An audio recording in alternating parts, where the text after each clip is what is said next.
Yeah, so this is West Underground. Probably 50% of the time, it's the waiting game which we're currently in. It'll be so worth it though, Hamish. I think it Yeah, it will will be be. It so will worth be. it. I heard Charlie Watts say that that's what was the what being in the Stones is like. 50% waiting around. I feel like if if you're Mick Jagger and Keith Richards, then people should be waiting for you. You know, Yeah, I feel like they would have turned up on time for enough things. yeah. They turn up late, and Charlie goes, "This will be the last time I wait for you."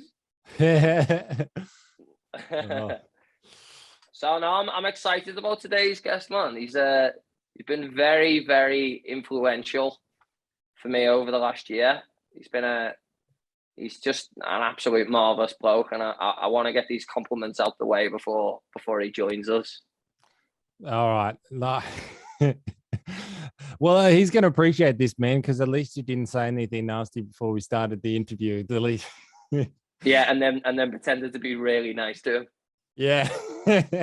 But I made a point of when we were organising this. I said Yeah. to him, when we came on with the Grand Union, when I was a guest Yeah. before the British invasion of West Underground, how highly I thought of Michael, and I kind of went on a rambling, bumbling, loving 5 minutes of praise. So yeah, like I say, man, I think it's right to have him on. I think for people to see who he is and what he does will be huge.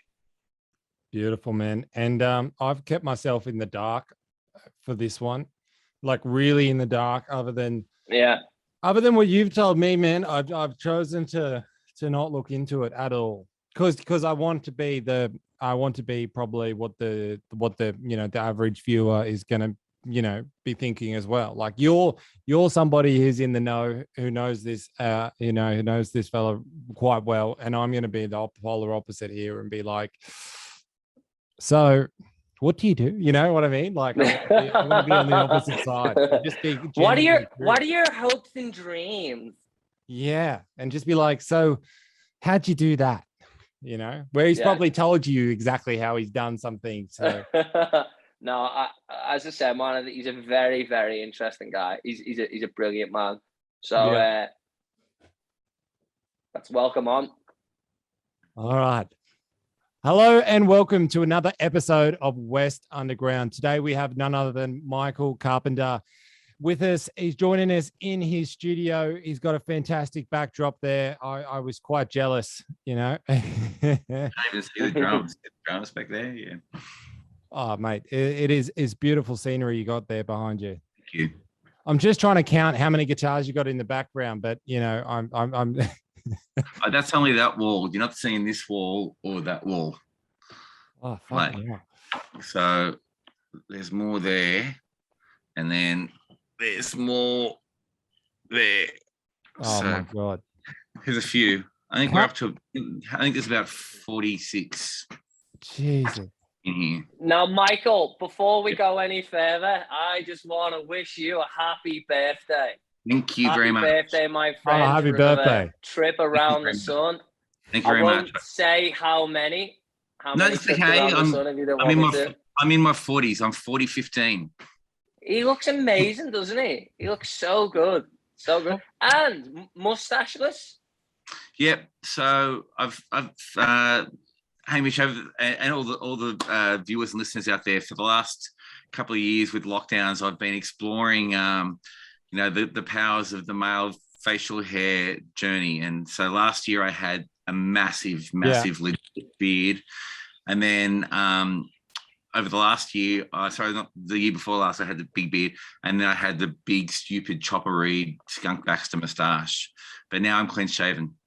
Oh, nice, man. Well, I'm just jealous that you can grow any facial hair. I'm polar opposite. I can't grow a single thing. I let it grow for a week. Look at your beautiful locks, both of you. Look at mine. That's compensation, mate. But mate, my chest hair, geez. Also, Jack, I didn't realize we were doing one of those podcasts, to be honest. let's turn it into OnlyFans very fast. Jack, we should give you a shout out, mate. This is your first, I suppose, interview being on the other side of the camera. So give it up for Jack. Yeah. Thanks, mate. Thank you. It's nice to be here. As I've said to you before, it's good that the British have invaded Australia once again, taking away all the jobs, and here I am sitting in my room, loving it with the merchandise on. So yeah, man, it's really good to be here. And Michael, Yeah, mate. I was saying, I've said it to Hamish, and I said it on like the prelim before you came on, how highly I think of you and how talented you are as a producer, as a musician. And Thank really, I want to know how it came to be. How did Michael Carpenter come to be? It's a funny thing. Like I feel very fortunate about a lot of aspects of my life, but one of the things that has been really, I guess, interesting from my point of view is I kind of always knew that this was what I was going to do. I mean, I am a 55-year-old guy, but my first memory, so I was born in 67, but my first memory is being upset that the Beatles broke up in April 1970. Yeah. So I was aware of, so I must have been, for me to be upset about it, I must have been aware of them when I was 3 years old. So it's kind of always been there. The big tricky and the big life lesson for me was, so I started doing gigs. I started playing instruments when I was about 12. I got a drum kit when I was 8, but it went in the shed really quickly once Mum and Dad realised how loud it was. It was the noisiest instrument on the planet. Yeah, basically. And then I pulled that out of the shed when I was 11. Didn't really play, and then when I was about 12, I started playing guitar. And then I just started, and I was doing gigs by the time I was 15 on a bunch of different, on guitar and bass and drums in different ensembles back then. And so when you're playing 3 different instruments in 3 different bands at a young age, you just learn really quickly. But it's funny because people are always, one of the interviews, one of the questions that people ask me all the time is what instrument do you prefer and stuff like that. And I really don't. And I realized a few years ago that I only ever learned instruments as a facilitator to be a record producer. I think I was always, records is my currency. Like I still, like they're the soundtrack to everybody's lives, but the idea of being able to be part of that conversation is what I'm meant to be doing. All the other stuff that I do from an industry point of view, like video clips and photos and being an artist and being a record label and writing magazine articles and everything else I do is all just coming from the same sort of place. The tricky thing about it, Mark, so I'll just finish off this one thought. Go on, mate, sorry. It was the hard thing about it was that, I grew up in a family of hard workers and we had a family business, and I actually was doing quite well in my 20s. I had a house when I was 20, but I was too scared to admit to myself that this was what I wanted to do. So I didn't actually go full time, despite all of this sort of stuff going on, until I was about 31 years old. And then I felt like I had ground that I had to make up. And so I've been pretty hard working since then. So I think I've always known that this is what I wanted to be, but it took me a long time to realize that, I guess. Well, so were your family, sorry, Hamish, were your family a musical family when you were growing up? My mum and dad. Parents must be very patient to have a drum kit. Mum and dad. I've been blessed with the greatest parents ever. My dad is a music fan, but we didn't even have a stereo in the house when we were growing up. But I've got an elder brother. He's only 20 months older than me, and we were pretty much inseparable growing up. And my uncle was a guitar player, and he used to build his own guitars. And so at one point we borrowed one off him, and the idea was I'd play drums and my elder brother would play guitar. But after about a week, he thought it was too hard. So to annoy him, I learnt. And to prove to him how easy it was, I just learnt to do it. And then he got the shift and started to learn as well. And we still play in bands together. That's such a younger brother thing to do, isn't it? Yeah, it was very much so. It is. So look, when I do shows in the album show, one of the bands I'm in, I tell a lot of stories, and a lot of them come down to my dad. You know, we were milkmen growing up. So Yeah. all through my teenage years, me and my older brother would be in the milk truck at 3 o'clock in the morning, and my dad would be cranking Triple M. You know, as we drove through the streets of, Malabar and South Coogee and stuff like that. And those memories are the things that have really embedded in me of how music felt when I was a teenager. As I was learning about music, Yeah. having those experiences with my dad, and then him kind of almost stopping the car to listen to the end drum fills in Rock and Roll by Led Zeppelin and going, how do they do that? Yeah. Great track. And there's a million stories of things like that my dad would pick out. So Dad's ended up being a big influence, despite the fact that he doesn't play anything. Yeah. Oh wow, that's amazing. Mm. And one thing I wanted to just touch on, Michael, is when you said to when you were telling the story earlier, you said that doing the being a music producer is what you wanted to be since a kid, and you knew that. But how did you then how did you then kind of jump ship into it? Do you know what I'm saying? Like if you, yeah, you absolutely. know what I mean? And look, when I was 17, I was a pretty clever student, and I was doing gigs, like I said, from when I was 15. And I said to my parents, when I finish my HSC, I want a 4-track. I had cassette players, and even by the age of, say, 15, I was already doing recording onto one cassette player and then bouncing it across to another cassette player and overdubbing over the top of it. And I knew that wasn't really working. I had like a couple of microphones to hang over the drum kit, but really cheapo things that you bought from kind of Radio Shack. And I knew that there had to be something better than that. And so as my graduation present, I bought a little Tascam 4-track. And man, I worked that thing to death. Like I just recorded everything I possibly could. That was when I was 18. By the time I was 21, I'd kind of found a reel-to-reel 8-track. Yeah. And then by the time I was about 24, I had an option to either go and do a recording school thing. Mum and Dad kind of said we can either put $15,000 towards a recording school or $15,000 towards gear. And I chose $15,000 towards gear and got my first 16-track recorder, which is still outside, and a console and a few more mics, and then rented a premises that I could only really, I thought, 2-year lease, and I was out of there in 6 months because I went broke. And off we went. So it was just a gradual thing of just amassing gear, and then you end up in a room like this, 30 years later. Michael, I would love to hear some of those recordings on the 4-track, just to know if you had the same terrible experiences. When you first start writing songs and you're like, oh god, this is going to be a hit. Man. This is a hit, Mum. This is your house. I bought your house, and I'd love to hear some of those tracks. Next time you're in, I'll play them to you. They're terrible. Like I did have this kid early years. That's what you could call it. I've released a lot of records, and I was signed to an American record label in the late 90s as a power pop artist. And I've thought about going back and releasing some of the 4-track stuff. And I've actually found the 4-tracks and put them onto Pro Tools. Yeah. They are not worth doing any work on. Trust me. Like there's nothing back then. I didn't know what I was doing. And I thought, and I was so serious and depressed, and everything was in a minor key. And, and then I by the time I was about 19, I joined a serious band, and all the guys were older and they were more experienced, and they had a development deal with Mushroom, but I was just a drummer in that band. And so I went very quiet for a few years while I was learning how to be in a serious band.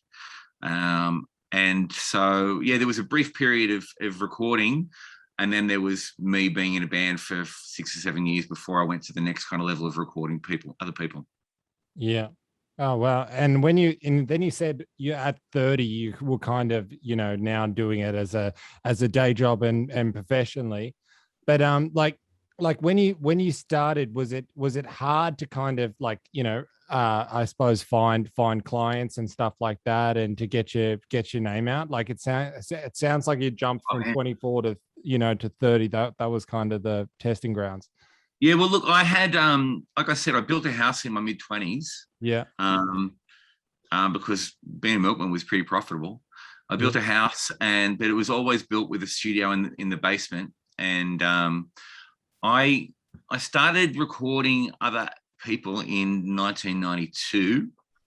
The first studio I put together in Mascot was just a room, and it was basically just a place for my band that I was in, the Serious Band, to store the gear and rehearse and make our own records. But a few people would heard the demos that we did and asked if they could come in and do demos, people who were on a scene. And then I started saying to people, I've got a little studio. But man, I was cheap. I was like $20 an hour. And that's just, even back then, it wasn't sustainable to be $20 an hour. But I was cheap, which meant that people came in. And it was in those years that I learned a lot very, very quickly about how other bands work, how to run sessions, the psychology of being a record producer that people don't talk about enough. Like, I would say that 85% of my job is psychology. Plugging in microphones is really easy. Don't I know it? I know it? Knowing when to say to a vocalist, that's enough, or off we go. That's the real skill. And I started learning that stuff. And so what happened is I started to get a little bit of notoriety in demo world. Yeah. And then it just took one of those to get onto Triple J, and then people started to come to me. And then I had and then I moved into, I was in the basement of this house after the first studio went broke. And then people started coming to the basement of the house, and then I started having a good run of success with bands breaking through on Triple J. There were bands like 78 Sub and Youth Group, their first recordings I did in my place, John Reed Club, and a lot of these bands who were kind of indie rock bands in the mid to late 90s. Yeah. I had my fingerprints on a lot of that stuff. Plus, I was producing a power pop band called the Pyramidiacs. And the Pyramidiacs, nobody knew who they were in Australia, but they were really, really big in Spain. And it's that classic, yeah, man, they're big in Spain. They actually were. And I only know this because, try and follow me with this, boys.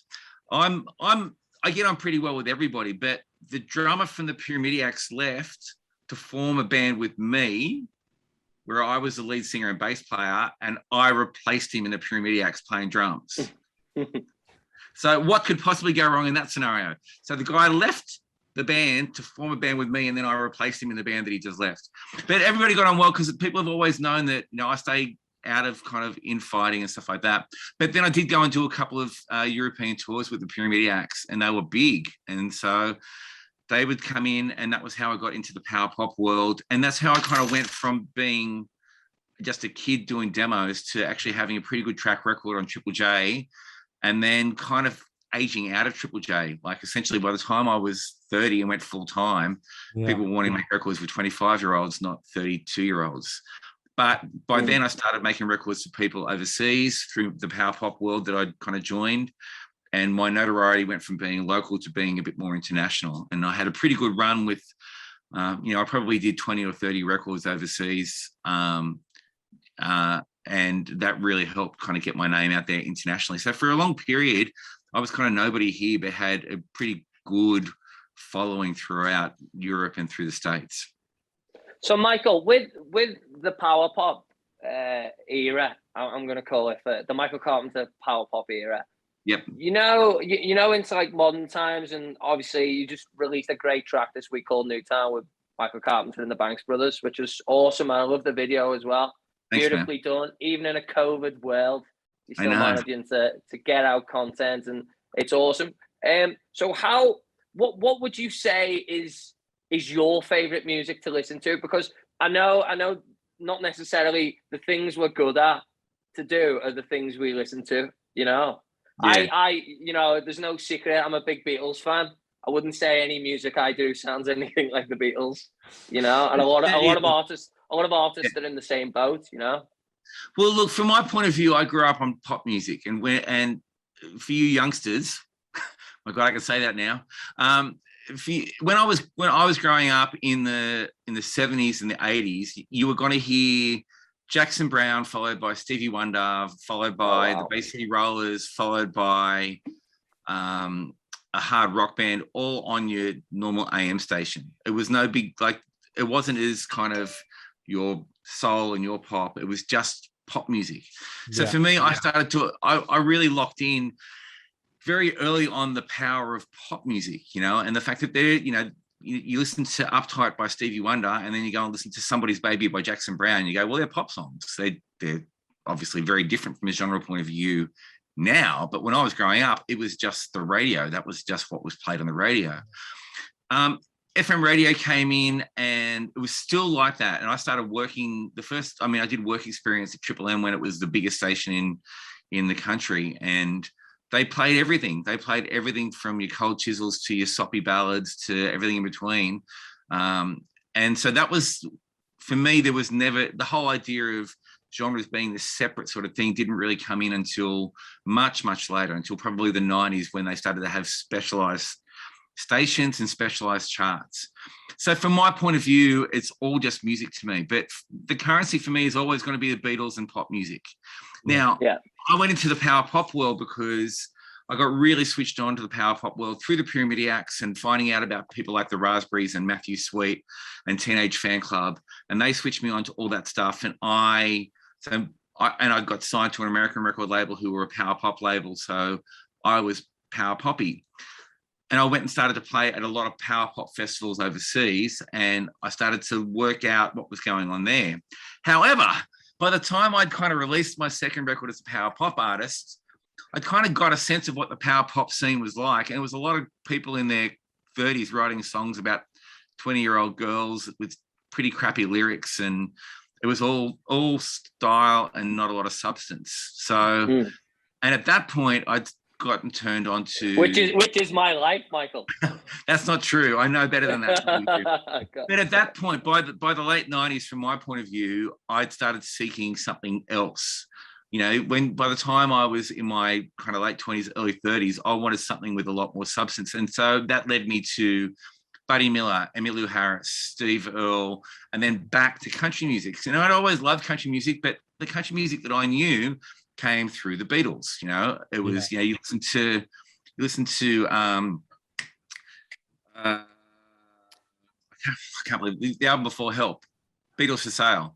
And it's got a lot of, you know, Chet Atkins kind of stuff, and and you know, it's got Buck Owens with Act Naturally. And so it was a very small link from that for me to understand country music. So that's always been hovering around in the background. The ultimate thing for me, fellas, is I'll give you one more little anecdotal thing that'll sum it all up. There was a period after I released my third original album where I was a contender.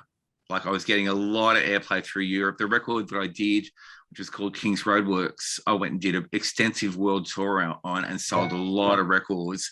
And for a while there, it looked like I was going to go. I did a showcase for Bob Harris in the UK, and he was right on the whole thing. And the record companies here and the record companies in the States were really excited. And then my next record came out, and it was a great record called Rolling Ball, and it sunk like a stone.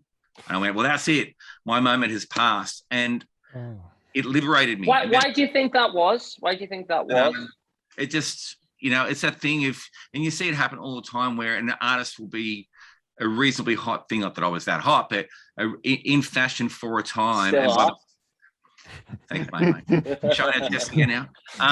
But by the time the wheel turns again 9 months later, fashion has changed or whatever, and so that was my moment. But it was ultimately the best thing that ever happened to me, because at that point I just went, well, fine, I can do whatever I want now. And then I got really prolific, and then I really accelerated things and started having more and more side projects. Not long after that, within a couple of years, I had a alt country band called Michael Carpenter and the Cuban Heels, and we did a whole bunch of stuff. And so it was all, I've always had these kind of careers, you know, like while I was doing the power pop thing, I had a garage pop band called the Finkers. While I was doing the power pop thing, I had the Cuban Heels. I had another side project called the Super Hit, which was just me and a good friend of mine, Mark Muldray. And our whole thing was come into this room with no song in the morning, and you write the song in the morning, and you don't leave that day until it's finished, like written, recorded, and mixed. Wow. And we did 2 albums. The first album we did in 9 months. The second one took us 15 years. But they're amazing records. That's true. The first album took us about 9 months, and then we started straight on the second album, and it just took us 15 years to finish because kids and life and stuff like that. So I think that, like I said, the best thing is, by not having a chance of being a rock star, I've had the most creative life. And I think I'm up to, by the time this new Banks Brothers record comes out in February, I think since 1999, it'll be 37 albums or something like that. Wow. And it's fun, man. It's just fun. I think people Yeah. forget, they get their head up their ass about the industry and making a living. You forget that you're supposed to have fun doing this stuff. Yeah. I didn't come into it to make a living. I came into it because this is my creative conduit. This is what my life's all about. I'd love to make more money out of it, and I'd love to be a rock star. But like I said, you know, I often use the analogy called the Eagles analogy. So imagine being in the Eagles, and I love the Eagles unapologetically. Yeah. But if you're in the Eagles, you're going to make a whole bunch of money, and you're going to play 36 songs for your whole friggin' life. That's it. Yeah, that's true. That's That's all true. people That's so play. true. You know, anytime that you're Joe Walsh, you're playing, you know. And so from a music view, a fun career. Yeah. Yeah. Michael, there was just a little bit of lag there towards the end of that, but I think it's better now. But one thing I would like to say, like, do you like what's the model like, you know, for you? Like, and we've had musicians on, and it, you know, every you know, people that work at record labels and stuff like that, but it just seems like you have, like, you're a record producer, but you're also still playing music and stuff like that.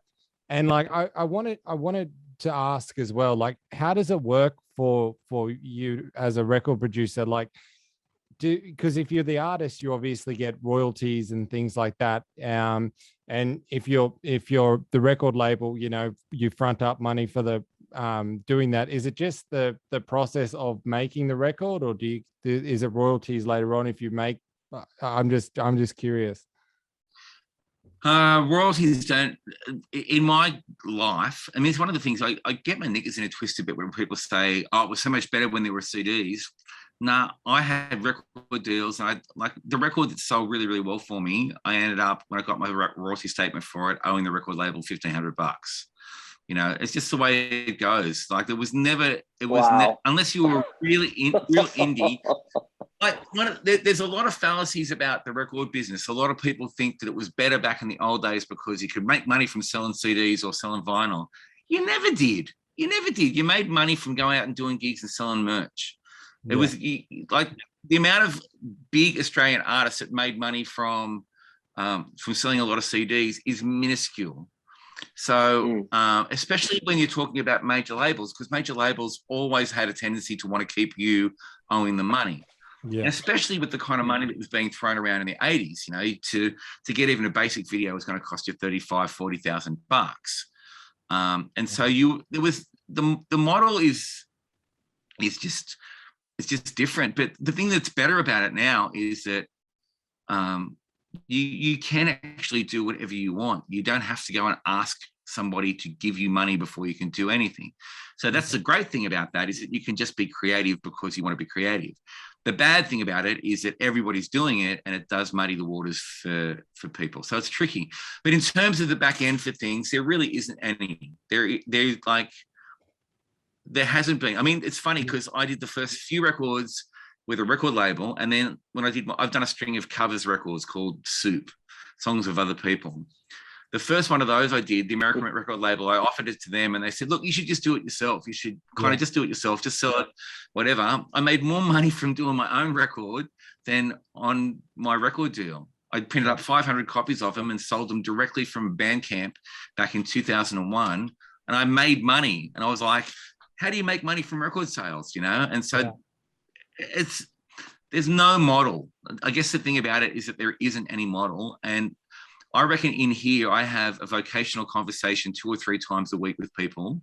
And I'm not even kidding about that, where people come up to me and they say, how do you exist as a creative in this world now? Like, you're a record producer. How do you stay afloat?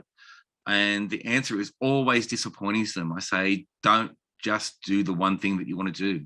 You just can't afford it. There's just about no artists around the world who are just doing the one thing that they're meant to do. There's just about none, because it's not sustainable. It really isn't It's, sustainable. Like I'm a busy record producer. it's also good to be doing other things as well, man. You know, like it keeps for you to go in a studio every day, and you know they say you never work a day, you never work a day in a job that you love, you know, and you're there and you're in the creative process every day. And I've been in there with you, you know, finding 14 Japanese wind instruments hung up on the wall over there. Let's put them on the record, and nothing is out of the question. So you can do that, get some money for it, you know, but that does not just dictate your life. You are able to go and be free, you know, and go and play live shows. Like you do the album show, Hamish, which you have to go and see, which is Michael and the kind of like the Traveling Wilburys. They come together, these elite musicians, and they go out and they'll play like hits and requests of some of the best artists, the artists we love. Yeah. And like what I'm saying is you're so lucky, Michael. My belief is you're so lucky because you are able to get out and do that and still be involved in the industry, you know? Yeah, look, there was a thing that happened in here. I had an assistant who's a really good friend of mine, and I got tired of people asking me, all right, Michael, we love working with you, but do you know anybody like you who makes videos? And I turned around to my assistant on one particular day and I just went, do you reckon we can make videos? And she went, yeah, how hard could it be? So we went and bought a camera and we just started making videos. And so now probably 30% of my income is, you know, making music videos. And it's great because I understand how to manage a project. You know, it's a budget and it's a timeline and it's expectation. That's no different to a photo shoot or writing a song or doing a mix or making a record. They all deal with the same creative process. Yeah. And so I've just transplanted that skill set to whatever I do. So I take photos or I do music videos, or now I'm doing some corporate videos as well.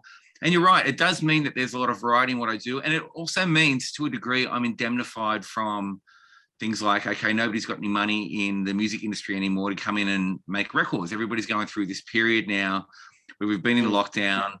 There's no gigs and people are really scared to spend money because there's no government support.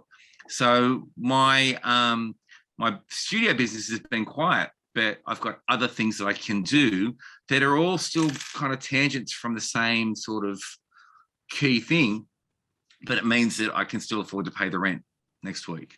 So yeah, it's one of those things where I see people's disappointment when, especially with young record producers, where they say, how can we get to the point where we're, you know, doing this full time like you? And I go, well, you should find something else to support it. Go and work another job so it takes the pressure off it. You know, it's that thing of I always say, you want to avoid eating your own babies, you know, and it's if all you're doing is this thing, you know, the day that you can't afford to pay the rent, you're looking at one of the guitars on the wall and you go, well, which one of these am I selling? You know, so that I can afford to feed my kids next week. And at the start of the year, when things started to cancel, I literally went and wrote a list of the first 5 things that I would sell. Still really? Wow. Yep. Do you feel pressure when you're in the studio and like before you? I mean, I know you're playing in bands, but before you had these other side hustles, carpenter side hustles, before you had these things going on, do you ever feel pressure in a studio to, obviously every day you're going to work and you're doing your best work, you know, you're trying to be as helpful as you can, be as accommodating as you can, deal with egos as best you can. Do you ever feel pressure when you're actually recording? Do you have that in your mind of, I have to make it good so this band comes back, I have to keep my name going, and that kind of takes away the love aspect of you doing the job itself, you know? Well, it doesn't take away the love aspect of it, but like I'll give you an example. I had a great artist, somebody who I've been working with since they were about 18 years old, and she's about 22 now, and she's in the country music world, and she continues to rise. Yeah. She hasn't released anything for a few months, but there's expectation now for the next single. And so we finished the recording of the next single on Monday. And I had a confidence crisis because I know the expectation from her management, from her, is high for this next thing. And I was freaking out. And I actually did something I've never done before, fellas. And that was there's a few different producers here in the building. And I actually sent a text message to one of the other producers who's really a great contemporary pop mixing guy. Yeah. And I scoped him out for how much he costs, because I didn't know whether I was going to have the skill set to do what these people needed. And so, yeah, I had a bit of a confidence thing. And as it turned out, he gave me a quote and I ran it past the management and the artist said, no, we want you to do it. We believe you can do it. But I'm feeling a bit of pressure about it. Like, I did a bit more work on it today. And there is a sense of, okay, if this single doesn't go for this artist, is that my last shot? Do they then go, oh, well, maybe we should be working with somebody else? So you do always feel a sense of that awareness, but you try to park it because, I've also got a pretty good track record. There's people who I've been working with now who came in here as 18-year-old kids, and every record that they've made in their whole career has been with me. So you've got to take that on board as confidence. You've got to know that what you're providing to people is something that makes them feel good, or else they would go to other people. And people do go to other people and they come back and they should do that. But my biggest concern at the moment, and it could be just because I had my birthday yesterday, is that I am starting to age out from some parts of the industry. I'm not I'm in the country music scene predominantly now. Yeah. And 19-year-old girls and guys don't necessarily want to work with a 55-year-old guy, no matter how good he is, unless he's got a really killer track record. And even then, they probably feel like, I'm older than their dad. So there is a slight disconnect for some people. And then there's other people who understand the track record, understand what I've done, who are just kind of like, well, you're our guy. And so it's not a specific thing where I feel insecure about whether I'm going to do enough for a project, but I'm very aware of the fact that, it's a young person's game, and there are some aspects of it that I'm starting to age. Stop it right now, everybody. Welcome to Compliment Corner. I'm not being negative. No. I'm not being negative. I'm very realistic about this stuff. I'm being very pragmatic about it, and you have to be aware of this sort of stuff. I've seen a lot of my friends who've had their head in the sand about all this sort of stuff, and then they turn around and go, where did all my work go? So you've got to be Michael. I have worked with so many producers, right? So many. And I think I mentioned this on the show, Hamish, when you had us on before the invasion. Whenever I would record, I'd be dreading it, because the genuine, oh my, and it's just the stress about it. Are we going to get done in time? Will things take too long? Will we do it? When Stu Greenwood, shout out Stu, when he introduced me to Michael, firstly, I'd heard the records because I came into the Grand Union a little bit later, and I had to learn some of the records, and then I was going in to do my vocals, and we were going in to record songs. Michael has a way of just completely calming that situation, and for me personally, to have somebody, and I'll quote you, Michael, from a vocal session we did once, and you just pressed on the button and you went, Jack, you're singing this really, really well. Now I want you to perform it for me. Yeah. And that moment is what separates you from anyone else, because I've been in studios where I've done, a couple of good takes and they went, yep, that's it. That's everything we need. And then in my mind, I'm starting to think, oh, I've got this down. One take, Jake, this is it now. Call me Frank Sinatra, right? And then the record comes out and I go, I could have done that better. I could have delivered that, with more guy. I could have performed that. So for me, Michael, everything you've just said then, I know you're trying to be pragmatic. And, you've just had a birthday and you might have the birthday blues, which we all get every year. But I think you're going to be okay. You're going to be okay because we don't get that from anyone else, and we get that from you. The other side of the coin is one of the things that, and that's very kind of you. But look, the other side of the coin is, apart from being pragmatic, I've been in a lot of studios. Like when I was growing up, I was in a lot of studios with a lot of producers, and man, and this was the late 80s and early 90s. It was a very, very different time where the budgets were extraordinary and the drugs were particularly Extraordinary. and everything took more time and stuff like that. But I also saw a lot of anxiety and a lot of angst in creative environments, and it never really made sense to me. So one of the things that this place and my production style has going for me, and this is the thing, anybody that enters into this space, they get it. Getting them into here is the tricky part. When they're here, convincing them that I'm the right guy for the job is actually really, really easy. So one of the things, like I said, I've been in a lot of creative situations where people said, you have to have anger and, people need to be dissatisfied and agitating to make great art. Yeah. I've done that, and it's not. Can we swear on this podcast? Yeah, absolutely. You do whatever the frick you want, mate. You know what? People are paying a lot of money to be in this room or to be in recording studios, and what I don't want is I don't want people walking out and going, that frigging session I did was agony. Yeah. Just swear. Go on, it's fine. Just swear. No, I will eventually. It'll happen. Commit. Drop the No. Wait on. I've got to choose my moments, mate. You don't want to spoil the waters.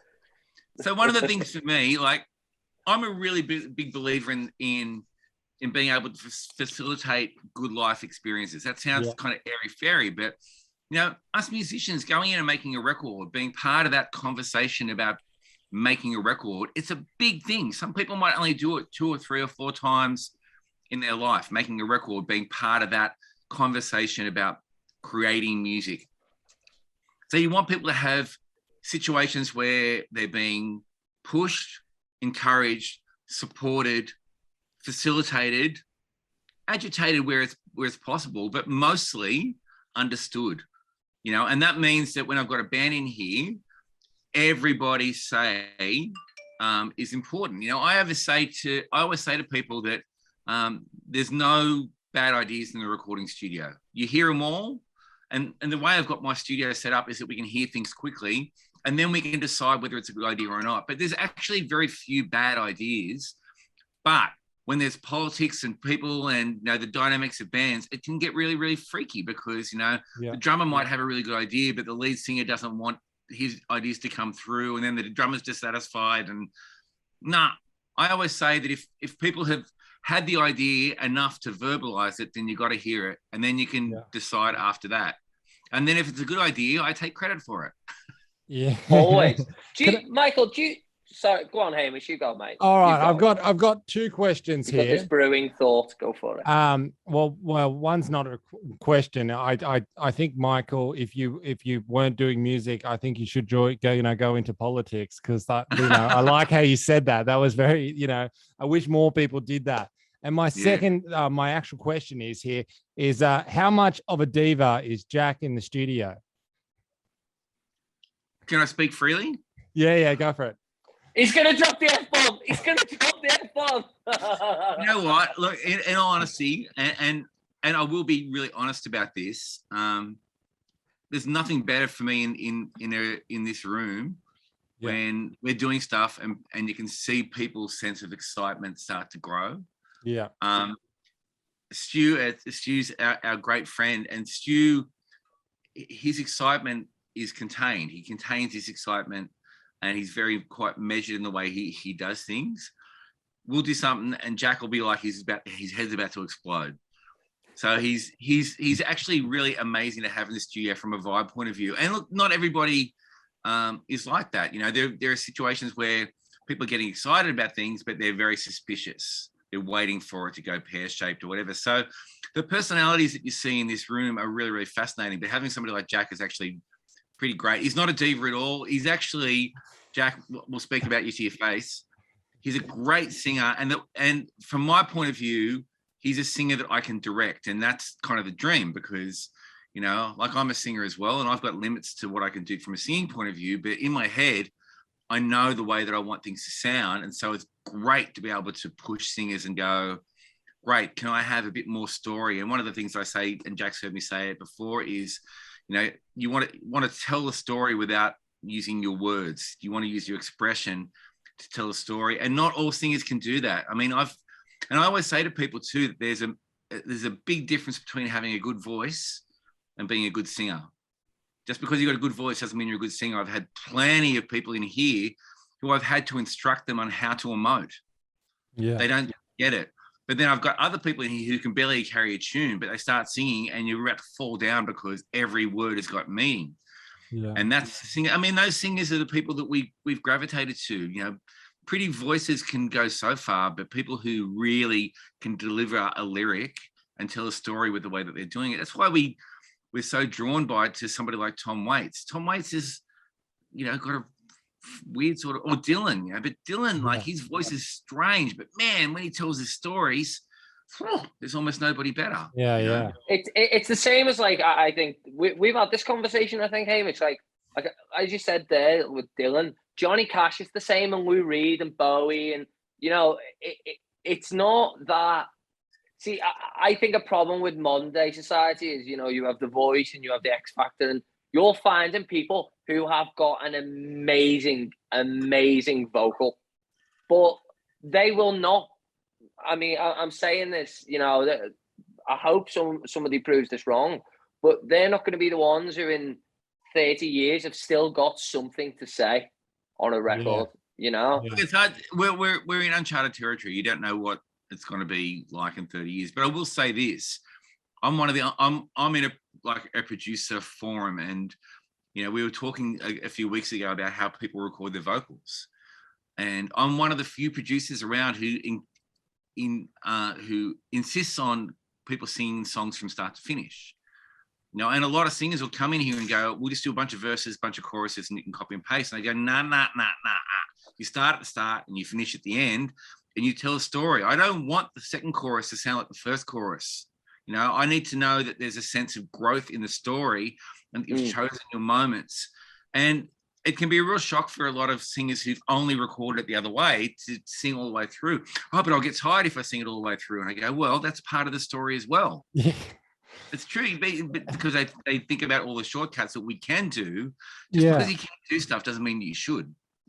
Yeah, look, when you said that they'll get tired, I was just thinking, you know, like great singers used to do 3-hour shows, and yeah, they're worried about getting through 3 minutes. Yeah, but Hamish, this comes down to that thing of everybody can do it now. You know, like that's one of the things. I was actually, we don't want to go down this path too far, but somebody posted a post the other day on Facebook where they said the problem isn't that Spotify is paying shit royalties. The problem is that in the 80s or the 90s, to make a record, you had to have a record company, or you had to have saved up a shitload of money, and you were in rarefied air to be able to record and release anything. So there was 10 people making records if we're using 100 as a scale. Now, if we're using 100 as a scale, there's 120 people making records going out to the same audience. Yeah. You know, and their analogy was diamonds are expensive because they're rare. If you could go down the corner shop and buy diamonds, then they would be cheap. Yeah. So it's just changing. And that doesn't mean it's good, bad. It's just the great thing about it is that there's never been a time where people are making more music. Like people talk about music industry going down the toilet. Nah, there's more and more people making records every single day. The only bad side about that is that there's more and more people making records every single day. Yeah. Yeah. You know, and the quality suffers from it, and people who shouldn't be making records, who haven't earned the right to make records, are making records. And I don't want to sound like the old man saying, get off my lawn. But it's absolutely true. There are people who, I see it all the time. You know, there's a project that I'm working on this week, and the guy is lovely, and I hope he doesn't listen to this. But in another world, he probably shouldn't be making a record. But he is, and I'm happy to be facilitating him, and he's having a great time, and he's pushing himself creatively, and he's having a great life experience. So I'm all for that. Yeah. But, you know, 25 years ago, he wouldn't have been in the studio. Yeah. Oh, look, I think you're making a great point, and you know, you see it around it all the time. Like, you can't help it if you start to follow like music pages and stuff. But the one thing that it does, though, it gets you, like, now when you see people releasing music, you're not as I don't feel personally, like, I'm quite young, but I don't feel as excited about it as I did a couple of years ago. Do you know what I mean? Like, because it feels like everyone's doing it. Yep, absolutely. And from an artistic point of view, it's actually hard to get people excited about anything you're doing because there's no sense of event. I've been criticized by even people who are kind of long-term fans of being too prolific because they can't keep track of my releases and stuff like that. But getting a release to feel like a special thing is really, really hard these days. It's really. Do you think that's why there's no, you know, like, do you think that's why there's no rock stars anymore? Because there's that many. Yeah, I think that there's lots of rock stars. It's just that there's nowhere to put them all. I mean, you know what I mean? Like, and I think that we're going to have a problem. I mean, we're going to have a problem in this. Well, it's not a problem. It's just the situation has changed. You know, like we still hang out for Cold Chisel's next reunion tour because, in a lot of ways, they were the last great Australian rock band that became really that big. But there's been nobody, and I'm not just talking about rock bands. I'm talking about high-profile artists who are now the people who are going to be playing festival-sized venues in their 50s. You know, and what we're dealing with now, and nothing against these people, I'm just mentioning the names. We're talking about, you know, David Campbell, Guy Sebastian, Delta Goodrem, and people of that kind of ilk. And then again, there's nothing wrong with those people, but they're comparing them in stature to the people that to even somebody like a Powderfinger. Do you reckon if Powderfinger decided to do a reunion tour, which they probably will never do, but if they did, they'd sell 5 million shows in about a week because they were the last big Australian rock band in a lot of ways. Yeah. So it's just changing. Look, one of the things we've got to be aware of, okay? Somebody was telling me about 1988 the other day. They said, you know, this happened in 1988. Now, I remember 1988 very, very clearly, right? And that was 34 years ago. But in 1988, 34 years before that was 1954. Yeah. You think about the changes that happened to the whole industry pre-Elvis, pre-Buddy Holly, and then you're getting to 1988, which is 34 years later, and it's Peter Gabriel and Michael Jackson. And now we're 34 years later. The expectation I get cranky at my old man mates who go, you know, things aren't what it used to be. It's like, they shouldn't be. Nothing is the way it was 35 years ago. It shouldn't be. That's fucking civilization. Yeah. You know, so I love the fact that it's all changing. I worry about the lack of value in music, but I also kind of like the fact that people get to be creative now without a net. They don't need to satisfy anybody. They don't need to go and beg a record company to go and make a record. They can just fucking do it. Yeah. And I think that ultimately creativity is going to triumph always. Yeah. When you remove commerce and finance and being able to pay for something. What do you think the solution is to really getting the best stuff come through, rather than it just falling into an algorithm and somebody's, you know, because with the Spotify algorithm, it's weird, right? Because some people, you know, for trends or whatever, get put into different things, and you listen to 2 songs and one could have 10,000 streams, but one doesn't have that many streams on it. But it's you go back and you listen to that one again, not the other one. Do you know what I'm trying to say? Like, how do we fix it so it's like your music with that? I actually don't know. What you viewers and listeners out there don't want to do is go and look at the views on my YouTube page, because it's fucking embarrassing. Yeah. But my answer to the question, and it's a really good question, is the industry does tend to sort people out. Like, if you're a stayer, stay. Just be persistent. Keep on plugging away at it. Keep on building and building and building, and show a level of commitment to it. The music industry, the music world is filled with people who at the age of 28 with a wife and a kid and a job working in a bank, nothing wrong with that, have decided that the music industry is too hard. I read something the other day that, you know, 90% of people who are successful were on the verge of giving up just before they broke through. Yeah. You know, or something like that. It was something like the amount of people who are just about to give up just before they're about to make their difference. So I think about that, the idea of being persistent. That's why I keep on doing things. The good thing about that is the consolation prize is you get to do this, you get to be creative. So even if you don't ever break through, and I'm never going to have a massive audience, but fuck, my life is going to be defined by the amount of fun that I had, as an artist, as a writer, as a producer, and as a creative, working with people, and changing people's lives in this room, and them changing me as well. So as a consolation prize to becoming a rock star and having millions and millions of dollars, it's been a pretty good life. I'm a 55-year-old guy wearing a baseball cap and a Star Wars t-shirt, whereas a lot of my friends are probably doing something they don't want to be doing today. So my answer, and again, it was a very, very good question, is you have to stay the course. You have to show a level of commitment to your career to keep going, or not. And that's fine, but don't complain about not being able to break through if you decide to leave. And if you do continue, revel in the fact that you're doing it and that you're improving and getting better and refining it, and have fun with it. Jackie, yeah, see, Hamish and I had a conversation the other day about, the 10,000 hour theory. If you put 10,000 hours into anything, you will master it. You will get there. Things will happen. And as you were saying before, I think quality does always prevail. Good always beats evil. And as you said, the music industry kind of sorts out things. There is a kind of poetic justice in it eventually. But for me, and as you were saying there, onto 37 albums, what you've done, right? And that's incredible. And my kind of view on the music industry, if you would have asked me at 18, what's it look like? 21, I'm the biggest rock star on the planet. This is the way it's going to be. This is my life.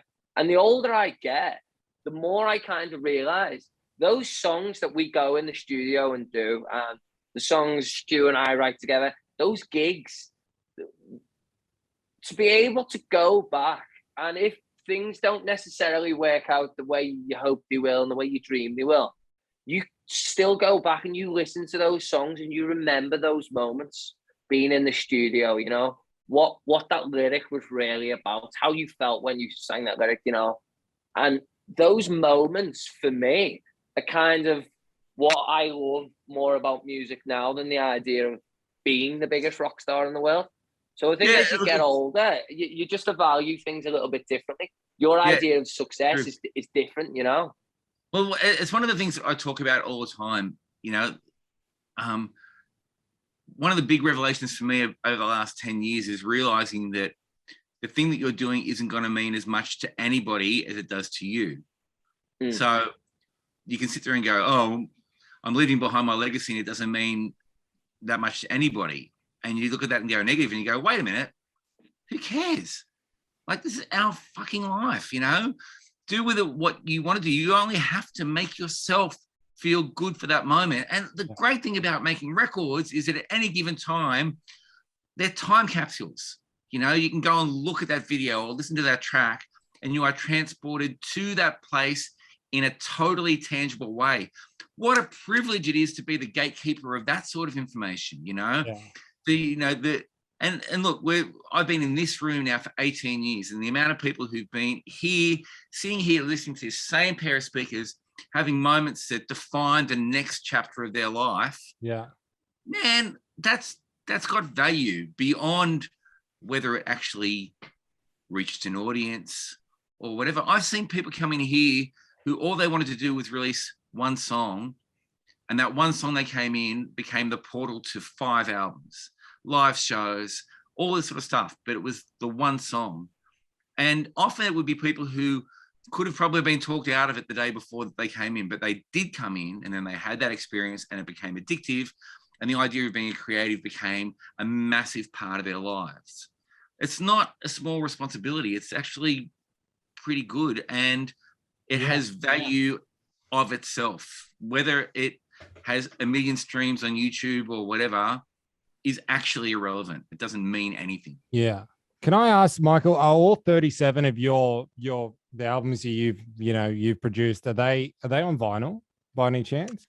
Nah, some are on vinyl. Look, I'm on the fence about the whole vinyl thing. I mean, I did vinyl the first time around, and now we're back into it. And I don't know, some of the pressings I've heard recently of new vinyl haven't been great. And yeah, I think I've just become more discerning in terms of the way I like to listen to things. I mean, look, I'm in the world where on one hand, people are wanting me to do mastering for vinyl, and on the other hand, I'm doing Dolby Atmos mixes in 7.1.4, which is super high resolution audio compared to vinyl, which is a funny kind of format because if you get a bad cut, there's not much of my stuff that's on vinyl. The Banks Brothers record, the country record that we released last year, is on vinyl. Yeah. But even that, it's a pretty expensive exercise to do it. Yeah. And we only sold like 40 copies. Well, the only reason I'm bringing it up is just because, like, if I remember as a kid, right? Like my dad, he just said, Hamish, these were all my records, right? And you pull out these things and they're glorious and they're huge and you're like, bloody hell. And you keep them, and I've kept them all. There's stacks behind me, there's stacks on the other side. And I just want to say, like, even, that you're on the back of 37, records or CDs or whatever. So, you'll definitely be remembered. But look, there's a couple of different ways of going about. By the way, that's just my records. I'm up to about 1,200 albums that I've produced in here, and about 2,000 projects. You're living forever, But now here's the other side of that coin, right? So you go, if we were just dealing with a physical, and people forget about this stuff when they go on their rants about Spotify and stuff like that. Back in the old days, if you didn't have a record, you had to find somebody who did, and you go over to their place with a cassette and you'd beg them if you can copy it. My legacy, not that I really care that much about that, but if you want to go on, Hamish, you go off this and go, that was a good chat. I want to go and explore what Michael Carpenter's done, mate. 2 button presses and you can listen to the whole freaking catalog, and that's there forever. So you want to talk about legacy and things that you leave behind. The accessibility that we have to all the greatest music in the history of the world now is better than it's ever been. And people complain about it all the time. I reckon we're living in the golden age. Anything that we want to go and listen to, you both might suggest to me 2 records I need to go and listen to. I'll listen to them tonight. That's the greatest thing. Whereas when I was growing up, you heard about records, but you may never have actually heard them. Yeah. I said the exact same thing to Hamish when we were interviewed. Michael, you just absolutely nailed that. What a lovely, beautiful man you are, Michael. So the studio you're in right now, you're in Leichhardt in Love Studios. Yep. Do you think your legacy will not necessarily be the records you produced, but the moments you made in the studio in Love? I think my legacy, and it's funny, the whole thing about Facebook and birthdays is, a whole bunch of people wish you happy birthday on your wall and all that sort of stuff, and it feels like a bit of a vacuous thing, but it's actually a bit of a nice reset because you'll hear from people you haven't heard of for a while who you made records with, and they will send you messages and say, you changed my life. So my legacy is going to be that people did walk into this room and they had good life experiences. The fact that we made great records, and I stand by pretty much every record that I've ever made, that we really milked it for all it was worth to have, to get the best out of us that we possibly could. And I feel like I'm still just starting to get good with things now. But more importantly is the fact that people did walk into here. And not only here, it's in my creative world, whether it's be bands or I'm in, or videos I'm making, or even students. I've been teaching at a university level now for 15 years. And students still come up to me and go, you were my favorite teacher because you taught about the real creative world.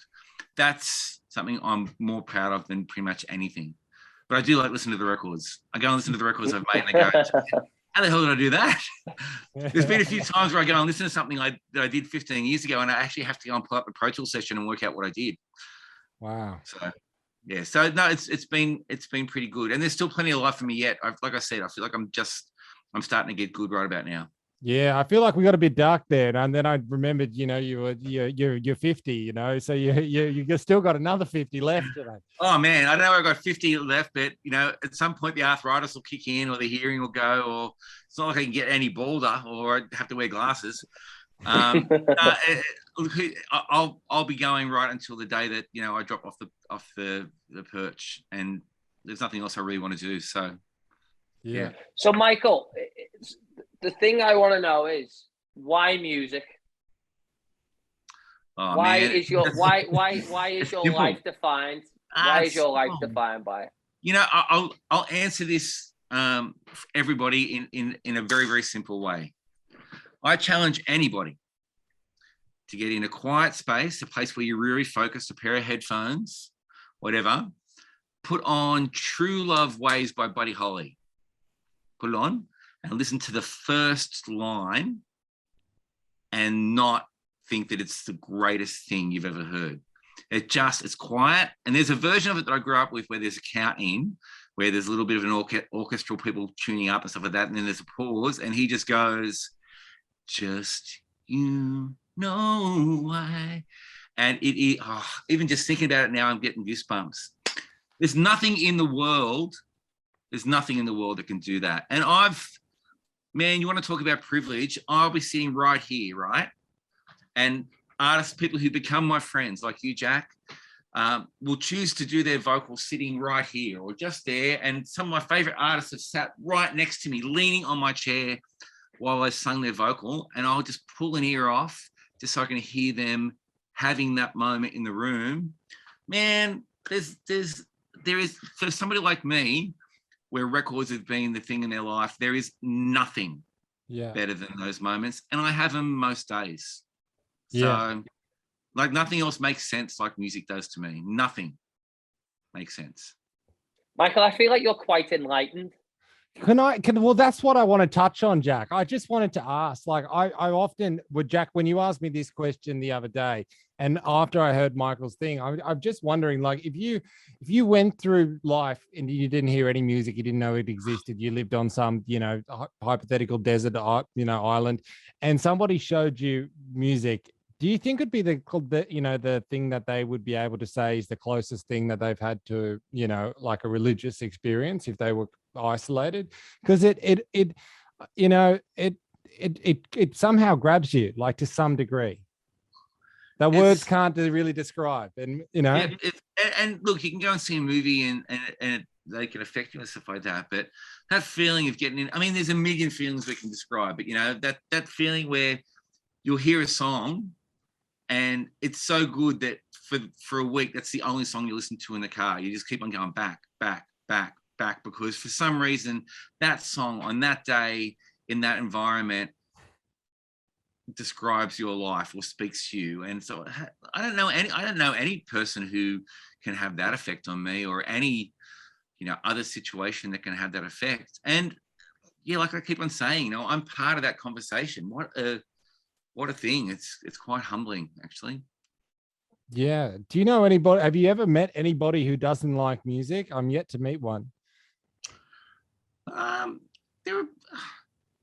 I think there are some situational things where people have, because of attachments through family that have not been positive ones, they've convinced themselves that music doesn't have value or doesn't have valid, but not really. I mean, look, my mum always used to say that she wasn't really into music and that we'd listen to stuff with Dad.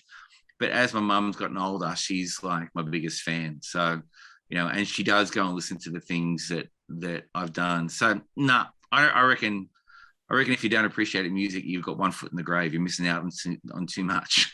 Michael, what's your mother's name? What's your mother's name? My mum, the most beautiful woman in the world. Her name is Rose. Oh, hello, Rose. Rose and Ellen, they came out listening to this. They came out to party with us last night for my birthday. They hung out. My old man's 80. They hung out until they were the last ones going. Couldn't believe it. Get rid of them. Nice. I think that's like pretty good evidence that you've still got another 50 years. The thing you said about being enlightened, I would tend to say that I'm very, very lucky in the fact that I grew up in a good family with really, really great people. I didn't have a tough childhood.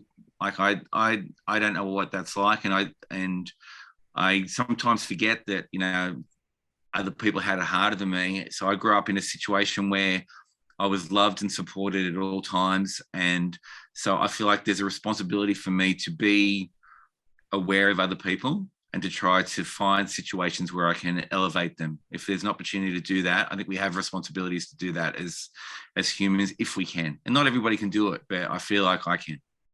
I think you're a credit to your parents, Michael, because those early mornings, you know, on the milk float, you and your brother going out before lactose intolerance was a thing, you were on that float. And that is led to you, and I have called you this, you know, for me, you're the hardest working man in show business, you know, Well, yeah, we learned everywhere, that every time, doing everything. So does that come from your parents?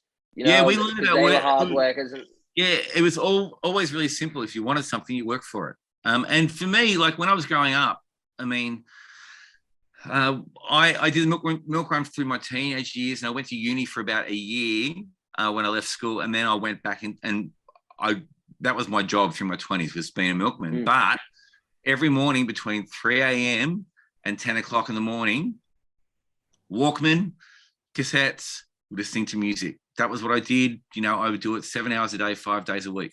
I worked by myself, didn't really speak to anybody, and that was how I just consumed it. And for me, the physical work wasn't hard because I had music as my companion. It was really that simple. It was just an opportunity for me to listen to music for 40 hours a week. Are your kids the same, Michael? Do they have the bug? Yeah, they do. And look, my kids are both actually really talented musicians who want to avoid being musicians at all costs. They've seen how hard it is for dad, and they want to go and get real proper jobs where they can actually earn some money. But they're acutely tuned into the beauty of music, and we listen to music constantly in our world. And I love the fact that they appreciate it so much, and it moves them so much. I think that it's a real, oh man, being able to tap into how great music is, it just makes life easier and better. Yeah. It is really a thing that you can use to say things that you can't actually say. You know, it's all those cliches, but it is true. It is really true. Yeah. You know, when you were saying before about you know, listening to music while you're working, I've noticed any job that I've had to do where whether it be I'm driving for, you know, my job or whatever, the days I'm driving and listening to music in the car are the best days of work because they just fly by, and you know. But music, this is the thing too. Music is just your constant companion. I remember my brother and we used to work stacking shelves at Coles when we were young. Like, so I was 17 and he was 19. And you couldn't take Walkmans with you then, but what we would do to get us through, because it was boring, you know, stacking shelves at Coles when you're a kid was boring. So what I would do, because I knew Beatles records so well, I would just start at album number 1 and I would sing it to myself in my head.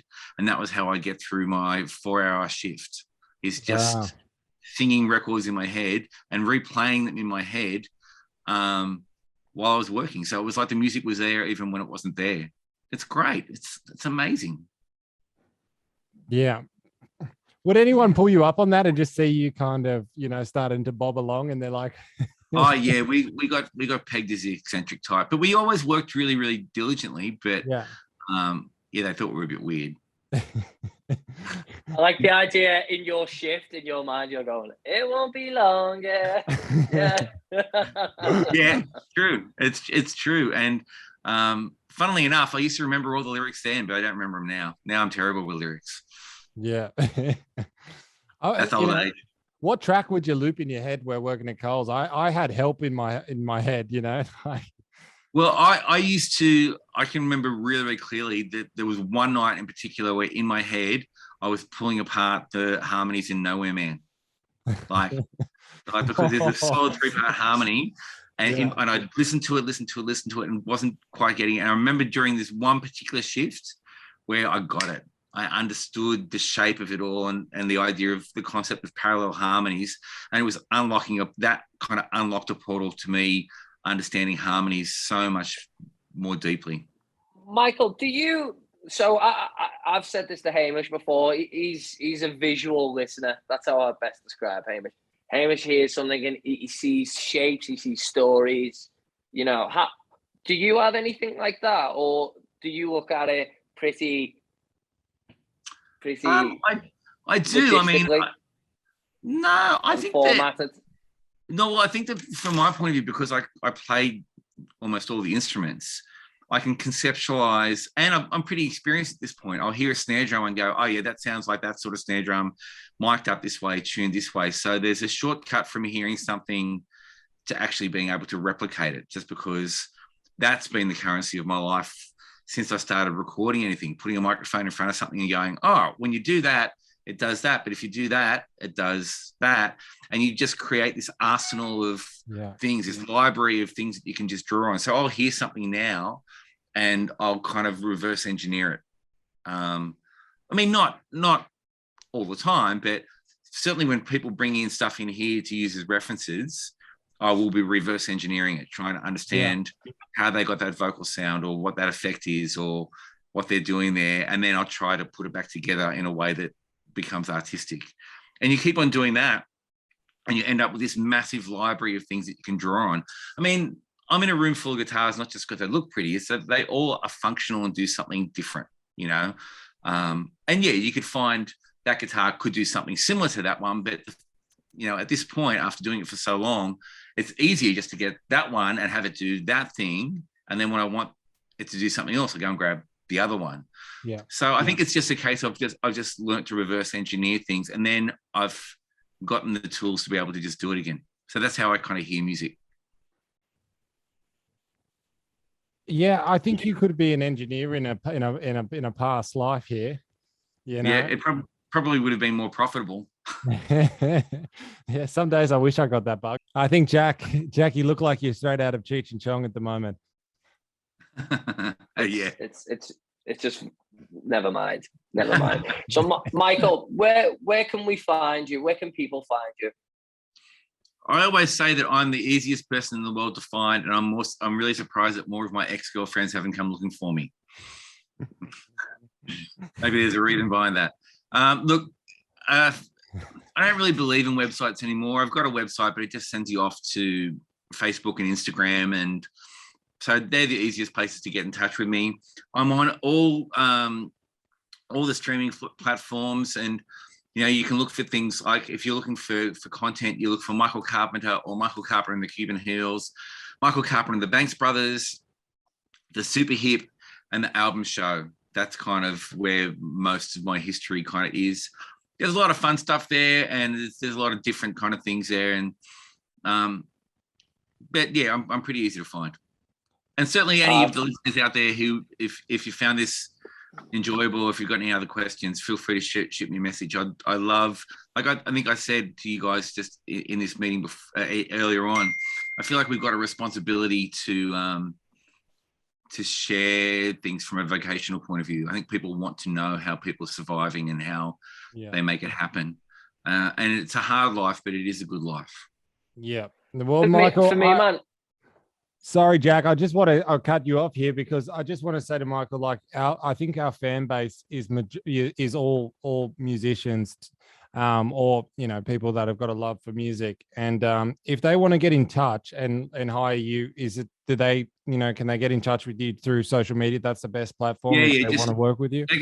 They can just contact me on either Instagram or on Facebook, and then I usually get over to email and take it from there. Yeah, pretty easy. Beautiful. Michael, you are enlightened. You are brilliant, and man, we will definitely do this again. Yeah, I've been such a treat to get to honestly, because I've met you, you know, a good few times now, and that business relationship we always have. But I do have a lot of love and admiration for you, especially when I seen you playing all the Beatles solos brilliantly and playing a great show in a pretty, you know, we all know it's a weird, eerie scene at the minute with COVID, and it really is. What are your plans? Have you got many things booked for Sydney, or are you pretty much seeing how it goes? No, we've got things booked. We need to get to the point where the public feels confident enough to start to go back to gigs now. And we're not being supported by the government in the right way. And I'm not talking about from a money point of view, but they've got to stop announcing kind of case numbers, and they've got to start to let people know that it's okay. We've got to drop some of these restrictions to dancing and singing, because until that point, people are going to be scared to go and buy tickets, and then venue owners are going to continue to cancel shows. You know, I reckon I'm now at about a dozen shows through January and February that have cancelled because the venue owners can't take the risk on opening up and nobody coming, because then their staff costs and the spill-on effects to that, it means that 100%, bar jobs are not going to be working that night. So we need people to be confident enough to get out there. Until then, every gig is a risk. Like for me with the album show is this thing that I'm the boss of. And if I book a band of musicians and then nobody comes to the show, I still need to pay those musicians, and it has to come out of my pocket. So we've got a responsibility as a community to get back out there and start to see shows. It's got to, and until then, until we've got the confidence in being able to do that, people will continue to have shows cancelled. It's that simple. And I don't know how we get out of it. Back when we were in lockdown, we knew that there was a date where it was going to end. This could go on forever. Look, I think we're starting to get there. Like I live in the western suburbs, and it's like we're back already. You know, it's just got to spread out, get out more towards the city, and then I think we're fine. But I think people are slowly waking up to the idea that I think we're on the other side. You know, now the grass looks greener now than it did, let's say 2 years ago. Yeah, I hope so. Yeah, because I think that there's a creative community that is kind of champing at the bit to get back out there and start to actually exist in the real world, rather than just being on live streams and, in recording studios. They want to actually exist in front of audiences. So we'll see. But I've got lots of things planned. We've got gigs booked in. It's just a matter of whether they actually happen. So we'll see how we go. And thank you, Michael. We'll promote anything you know you've got going, because I recommend you as a live show. Go out and watch Michael Carpenter. Go and watch his band of brothers and sisters, that Traveling Wilburys effect of superstars on stage. Go and be together. And if you're a musician and you're a little bit unsure, and you're a little bit shy, and you're a little bit of an introvert, and you're scared about taking that step, and you're worried about anything, Michael Carpenter, he's a reasonable price man. He's a reasonable man. And he will guide you through it. He will get you through there, and you will create some of the best music and memories you'll ever have. So, Michael Carpenter, thank you for coming on, my friend. And as all the listeners have now found out, I'm pretty good for a chat. So, I don't mind a chat. So, thanks, guys, for having me. It's been great fun, and I really appreciate the opportunity to just have a chat with Savo. Oh man, thank you. It's been an honor, dude. I hope we can do something again in the future, or I'd love to. Anything. I'll talk about anything. I've got an opinion on everything.